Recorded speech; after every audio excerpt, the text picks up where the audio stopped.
There's a certain kind of chaos most manga pretend to have. Loud, edgy, messy on the surface, explosions, screaming about destiny, characters acting unhinged. But underneath all that, it's controlled, safe.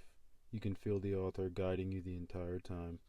And then there's Q Hayashida, who basically looks at all that and goes, what if I just didn't do that? Her work, Dorohedoro and Die Dark, doesn't feel like it's trying to imitate chaos. It feels like the chaos showed up uninvited, kicked the door in, and decided to redecorate. But here's the part that really messes with you. It's not random. At first, it absolutely feels random. You're dropped straight into the hole, a place that somehow feels like it smells through the page. There's a guy with a lizard head, people are getting turned inside out by magic smoke, and nobody is explaining anything. At all. Like, ever. No tutorial, no map, just the vibe. And Hayashida's just in the background like, you're gonna be fine. But when you stick with it, something kind of insane happens. Everything starts making sense. Not in a clean, oh, I understand everything now way, but in a, wait, why does this actually feel coherent kind of way? That's her trick. She builds worlds that feel like nonsense until you realize they're not.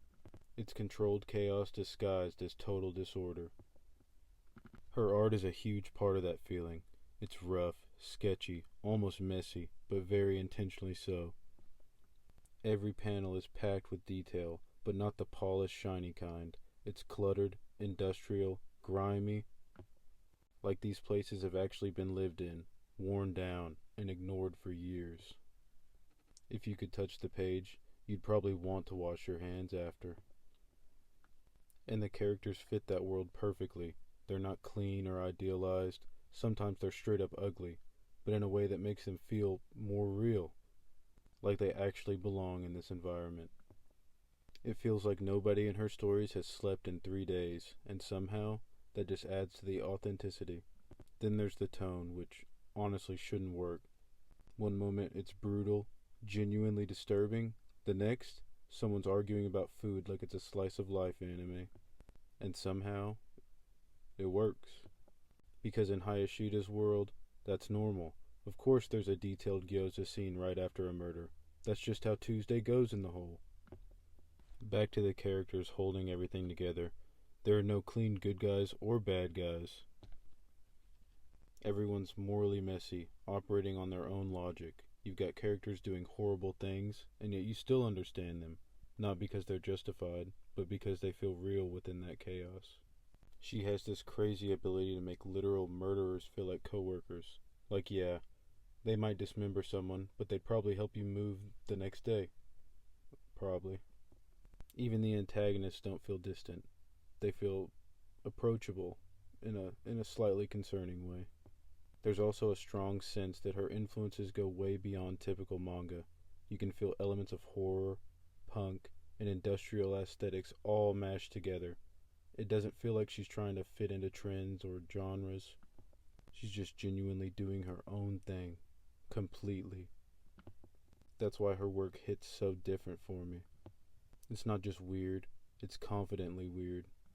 There's no hesitation, no dialing it back. Every strange idea, every grotesque design, every tonal shift, it's all fully committed. And her confidence pulls you in, even when you have no idea what's going on. Reading her work feels less like following a story and more like being dropped into someone else's dream. A dream where nothing is explained, everything is slightly gross, and the food looks way better than it has any right to. At first it feels like noise, and then it clicks. And when it does, you kind of just sit there and go, oh shit, this is actually genius. Also slightly concerning, but mostly genius.